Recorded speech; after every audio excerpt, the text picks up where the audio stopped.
This story is titled, My Sister Stole and Shared. My vacation home key, my revenge humiliated her in front of everyone. Hey everyone, we're so close to hitting 25,000 subscribers. Let's make it happen together before the new year. Hit that subscribe button and be part of this amazing journey with me. Let's do this. Now let's start the video.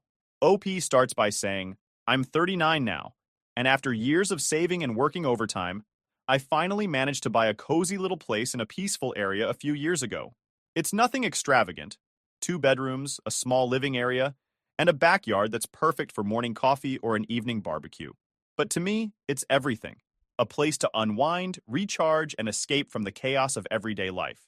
My younger sister Sarah is 31 and married to Jake, who's 34. They have 3 kids under the age of 5. And honestly, I don't know how they manage. Financially, they're not doing great. Jake's job is unstable, and Sarah has been staying home to take care of the kids. Every time I visit her, she looks exhausted, like she hasn't slept in years. I'll admit, we've never had a perfect sibling relationship, but I've always felt a certain responsibility to look out for her. Maybe it's the older sister instinct, or maybe I just felt bad seeing how stressed she was. One day we were chatting on the phone, and Sarah casually mentioned how much she wished she could take a vacation. She wasn't even asking me for anything, just venting. But I got this idea in my head. Why not let her use my vacation house? It wasn't being used that week, and I figured it could be a nice break for her and her family. I mean, the house just sits there most of the time when I'm not using it, and it wouldn't cost me anything to let her stay. So, I offered. Sarah, why don't you and Jake take the kids to my vacation house for a few days? I said. It's quiet. The backyard is fenced in for the kids, and you won't have to spend a dime. Just clean up before you leave. At first, she was hesitant. Are you sure?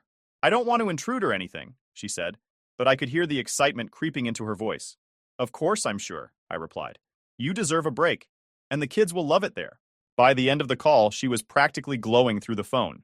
She thanked me a dozen times and promised they'd take good care of the place. I handed her the keys the next day, wished her a good trip, and felt pretty good about myself. Helping family feels good, right? The week passed, and they returned from their little vacation looking more relaxed than I'd seen them in years. Sarah thanked me again, and Jake even offered to pay for a tank of gas as a token of appreciation, which I politely declined. When I checked the house later, everything seemed fine. Clean, nothing broken, no red flags. I patted myself on the back for doing something nice and didn't give it another thought. That is, until a few weeks later. I was in the middle of a lazy Saturday morning when I got a call from my aunt, Karen. Now, Karen is the kind of person who's always up for a spontaneous adventure, but she rarely calls me directly. So, when her name popped up on my screen, I answered, curious. Hey Karen, what's up? I asked. Oh, not much, she said cheerfully. I just wanted to let you know I'm heading to your vacation house today. I can't thank you enough for letting me use it. I froze. Excuse me? Your vacation house, she repeated, like it was the most normal thing in the world. Sarah gave me the keys. She said it was fine, so I figured I'd take a little weekend trip. My heart started pounding. Sarah gave her the keys? I hadn't spoken to my aunt about using the house. Hell, I hadn't even given her the address. How did this happen? Karen, I said, trying to keep my voice calm. When did Sarah give you the keys? Oh, a couple of days ago. She mentioned she made an extra set after their vacation and thought it would be nice for family to have access. Isn't she sweet? Sweet! I wanted to scream. Instead, I muttered something vague about needing to check my calendar and got off the phone as quickly as I could. My head was spinning. Sarah had made copies of my keys? Without asking? And then handed them out like she was in charge of my house? I couldn't believe it. I mean, who does that? I was furious, but more than that, I felt betrayed. I had trusted her with something important, something I worked hard for, and she had completely disrespected me. I spent the next hour pacing around my apartment, trying to figure out what to do. Part of me wanted to call Sarah immediately and demand an explanation. Another part of me wanted to drive to the vacation house, confront Karen, and take the keys back on the spot. But I decided to gather more information first. I started by calling my cousin Lisa, who's always up to date on family gossip.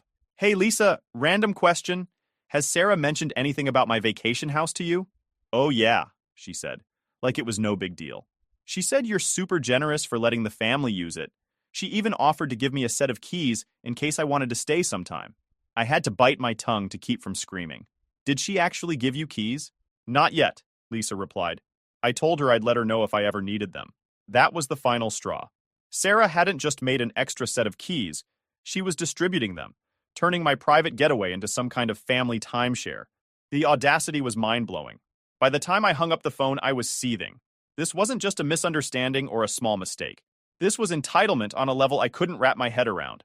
Sarah had taken my kindness and stomped all over it.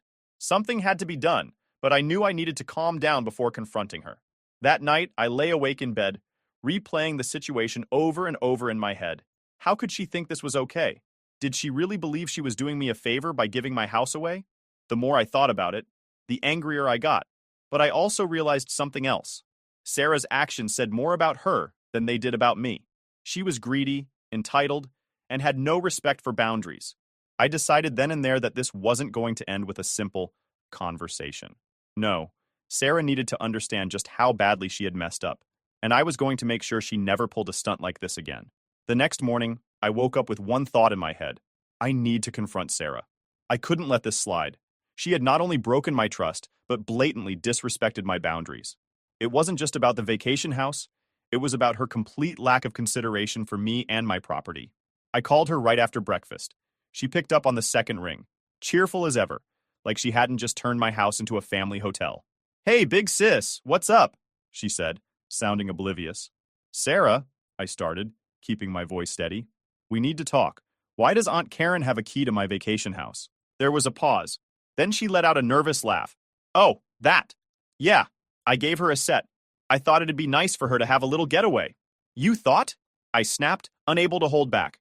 "You made a copy of my keys without asking me, and then gave them to someone else? Are you serious right now?" Her tone shifted instantly. "Whoa, calm down. It's not that big of a deal. It's family. I figured you wouldn't mind." "You figured wrong," I shot back. "That house is my property, Sarah. You had no right to do that." She sighed dramatically, like I was the unreasonable one. "I don't see what the problem is. It's not like we trashed the place. You've barely used it this year anyway. Why not let the family enjoy it?" "Because it's not a family house," I said, my voice rising. "It's mine. I let you use it as a favor, not because you had any claim to it." "Well, maybe if you weren't so stingy, this wouldn't be an issue," she snapped back. "You act like you're better than everyone else just because you own something nice." That stopped me in my tracks. Stingy? Better than everyone else? I let her use the house for free. And this was how she repaid me? "You know what, Sarah?" I said, my voice icy. "I'm done talking about this right now. But don't think for a second this conversation is over." I hung up before she could say anything else. My hands were shaking as I put my phone down. I couldn't believe the nerve of her. She not only refused to apologize, but doubled down, acting like I was the one in the wrong. It was infuriating. Over the next few days, I started hearing whispers from other family members. Apparently, Sarah had wasted no time telling her side of the story, framing me as the selfish older sister who wouldn't share her fancy house with the family. I even got a text from my cousin Lisa, who said Sarah had called me greedy and controlling. It wasn't just my reputation she was messing with. It was my peace of mind. I couldn't shake the thought of how many people had access to my house without my knowledge. Who else had she given the keys to? How many random relatives might decide to pop in unannounced? I decided to get some answers. I started calling around, casually asking a few family members if Sarah had mentioned anything about the vacation house. The responses I got were worse than I expected. "Oh yeah," she said. "You were fine with us using it whenever," one uncle told me. "I haven't had a chance to go yet, but she gave me a copy of the keys just in case. She told me to let her know if I wanted to stay there," another cousin said. "I didn't think to ask you because she made it sound like it was her idea." By the time I finished my calls, I was boiling with rage. Sarah hadn't just given away one or two sets of keys. She had turned my vacation house into a community timeshare. She had essentially stripped me of any control over my own property. And for what? To play the role of the generous sister? I needed to put a stop to this, but I also needed to make sure she learned her lesson. A simple confrontation wasn't going to cut it. If she wanted to act entitled, I was going to make sure it blew up in her face. The first step was taking back control of the house. I drove out there the next day and changed all the locks. It wasn't just about keeping Sarah and her key-wielding network out. It was about reclaiming my space. I wanted to feel safe in my own property again. As I stood in the driveway, holding the old locks in my hands, I couldn't help but feel a sense of relief. This was the first step toward fixing the mess Sarah had created. But it wasn't enough. She needed to face the consequences of her actions, and I was going to make sure of it. That night, I started planning. If Sarah was so comfortable stepping over boundaries, I'd use her greed and entitlement against her. I was done playing the nice older sister. It was time for her to see just how badly she had messed up, and to make sure everyone else saw it too. Changing the locks felt like a victory, but it wasn't enough. Sarah had humiliated me, disrespected my property, and tried to turn the family against me. I knew I couldn't let it end with just taking back control of the house. I needed to make her see how far she had crossed the line, and I needed everyone else to see it too. The first step was confronting her directly. Again. This time, I wasn't going to hold back. I called Sarah, and she picked up almost immediately. "Hey," she said, her tone already defensive. "Are you still mad about the stupid keys?" "Mad doesn't even cover it," I said, my voice steady but cold. "Sarah, I've changed the locks. No one is getting into that house without my permission ever again." There was a long pause on the other end. Then she laughed, but it was forced. "You really went and changed the locks? Don't you think that's a little extreme?" "Not even a little," I shot back. "You made copies of my keys without asking, handed them out to who knows how many people, and turned my vacation house into a free-for-all. You violated my trust, Sarah. Do you even realize how wrong that is?" "Violated your trust?" she repeated mockingly. "Oh, come on. You're making it sound like I robbed you or something. It's just a house, and it's not like anyone did anything to it." "You don't get it," I said, trying to keep my temper in check. "It's not your house. You don't get to decide who stays there. I let you use it out of kindness, and this is how you repay me? By treating it like it's yours to give away?" Sarah huffed. "You're blowing this way out of proportion. It's not like I charged anyone to stay there. I was just trying to help the family." "Help the family?" I snapped. "You mean by going behind my back and acting like you own something you don't? Do you have any idea how many people have called me, assuming they can just waltz into my house because you gave them a key?" Her tone shifted, defensive and sharp. "Well, maybe if you weren't so selfish, this wouldn't even be an issue. It's not like you're using the house all the time. What's the harm in letting family enjoy it?" That was it. I had tried to reason with her, but she wasn't listening.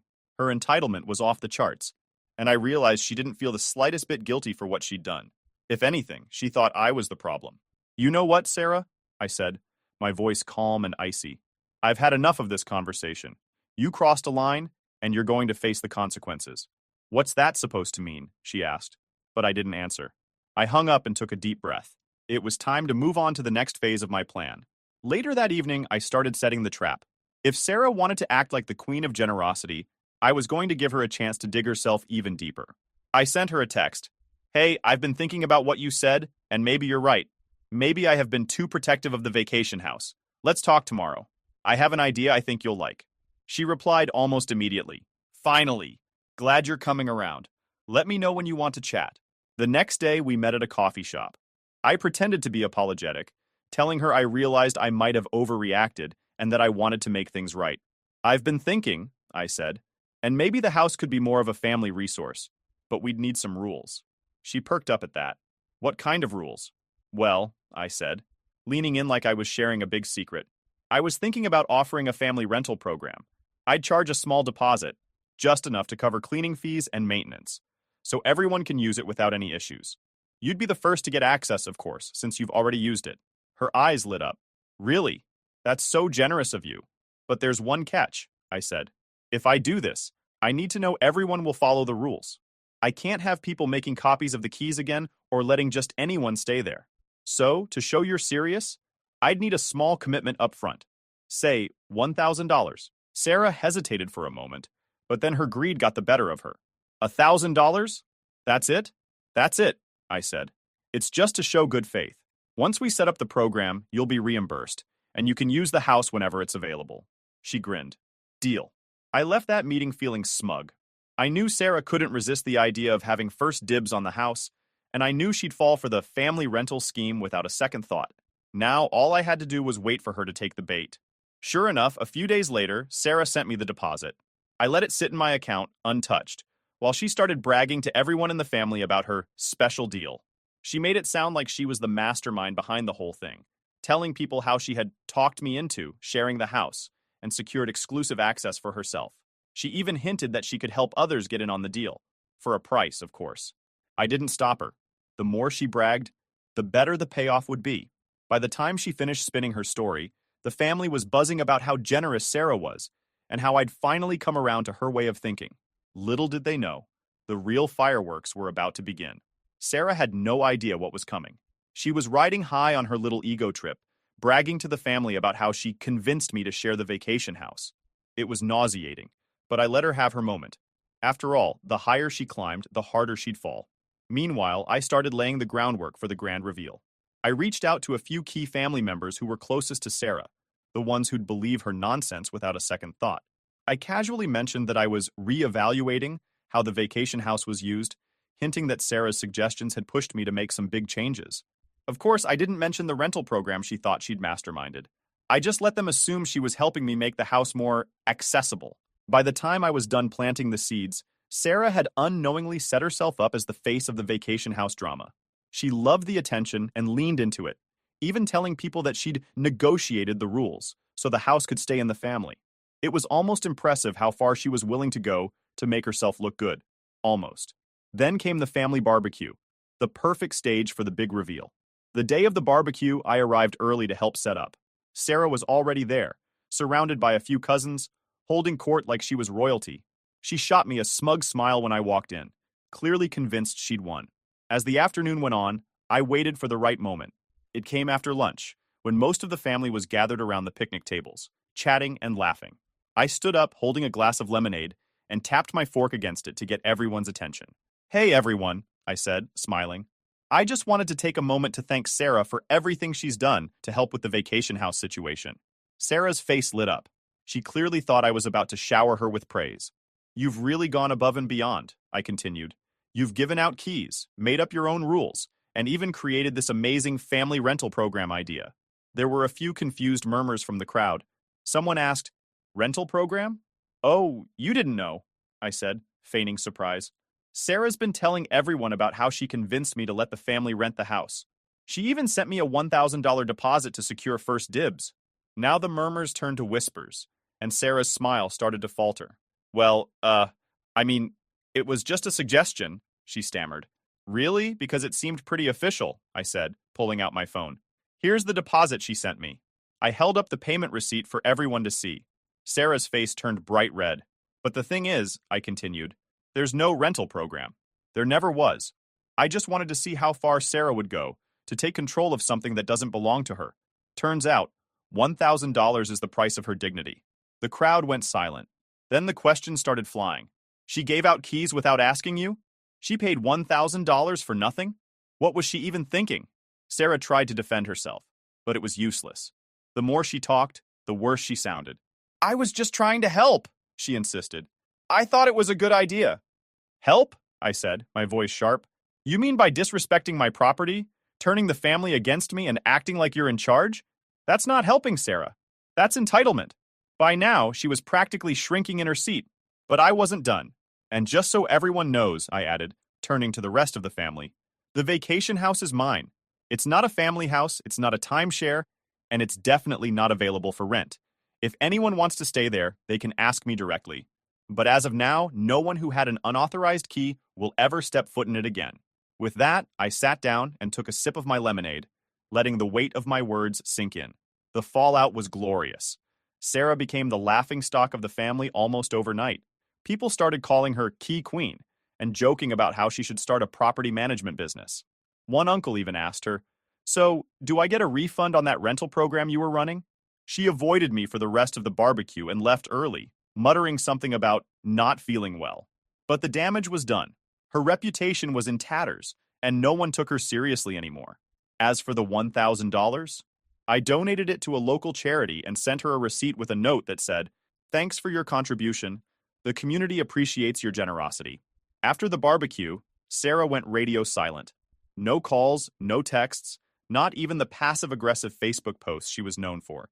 Honestly, I thought she'd take a few weeks to cool off and then try to spin the situation in her favor again. But this time, she had really outdone herself. The family wasn't just annoyed with her, they were laughing at her. And in our family, once you become the butt of the joke, it's hard to come back from it. The fallout from her little rental program fiasco was incredible. A few days after the barbecue, my cousin Lisa called me, practically crying with laughter. "Did you hear what Uncle Tom said?" she asked, barely able to get the words out. "He said he was thinking about hiring Sarah to manage his garage keys since she's clearly got a knack for it." I couldn't help but laugh. Apparently the jokes had been flying all week. Every family group chat had turned into a roast session, with Sarah as the main course. Someone even made a meme of her holding a giant key, captioned, "When you can't afford property, just take over someone else's." It didn't take long for Sarah to catch wind of it.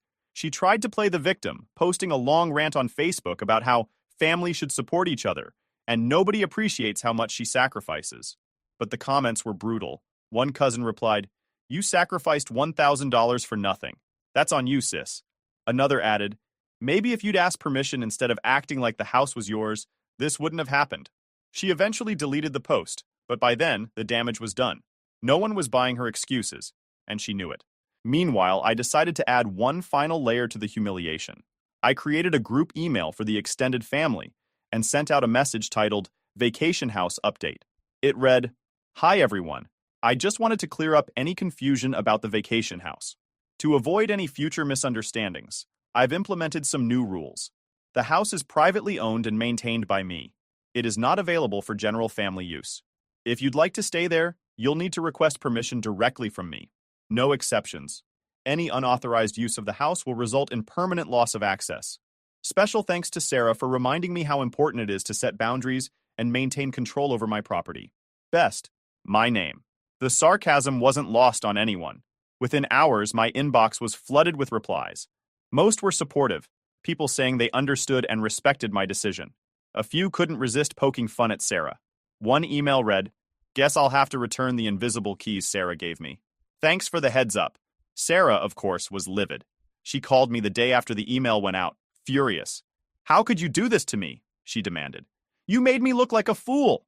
"You made yourself look like a fool, Sarah," I said calmly. "I just gave everyone the facts. If you're embarrassed, maybe you should think about why." "You're unbelievable," she hissed. "You've ruined my reputation." "Your reputation?" I shot back. "You mean the one where you take other people's property and act like it's yours? I think you did a fine job ruining that on your own." She hung up on me, but I didn't care. For the first time in weeks, I felt completely at peace. The house was mine again, and Sarah had been put firmly in her place. The jokes didn't stop, though. Months later, at a family holiday party, someone brought up the vacation house again. "So, is Sarah still running her rental business?" one cousin quipped, grinning. Sarah glared at him but didn't say a word. She'd learned the hard way that digging herself deeper only made things worse. The family may have forgiven her over time, but they never forgot. Every now and then, someone would slip in a subtle jab, and she'd just sit there, silently stewing. As for me, I don't think I've ever enjoyed a barbecue, holiday party, or casual family gathering more. Watching Sarah squirm every time someone mentioned the house was the sweetest kind of revenge. And the best part? I still own the house, the locks are secure, and no one even thinks about asking for a copy of the keys anymore. Lesson learned, never mess with someone's generosity. Sometimes the people who give the most have the sharpest claws when you cross the line.